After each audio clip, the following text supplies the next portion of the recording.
Hello, magandang araw mga abyan, ano? May 1 na ngayon, nagpalit naman tayo ng bagong buwan. May 1, araw ito ng mga manggagawa. Naisip ko mga abyan, ano, kasi talagang masyadong masalimuot ang politika. Talagang, laylo muna tayo sa politika kasi hindi tayo maintindihan ng iba o hindi natin maintindihan yung iba. So, laylo muna tayo. Dahil nandito ako sa Iloilo since 2012 pa, parang nahihirapan na ako magtagalog, mga abyan. So, naman tayo, sa mga Tagalog na malalalim naman tayo. Kagaya nung salitang nakakapagpabagabag, mga abyan, Ang salita na nakakapagpabagabag, madalas natin yan na naririnig sa mga game show, mga TV show, na parang entertainment.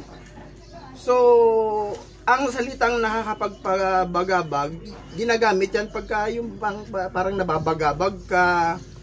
Ano ba yung bagay na nakakapagpabagabag sa'yo? Halimbawa, yung mga maraming bayarin. Bayarin sa kuryente, bayarin sa matrikula, bayarin sa kung saan-saan. Kaya ka nababagabag. Yung mga bayarin, yun ang nakakapagpabagabag sa'yo. Ayan mga abyan, follow for more videos sa mga malalalim na Tagalog na isi-share ni Abyan sa inyo. Ayan, salamat!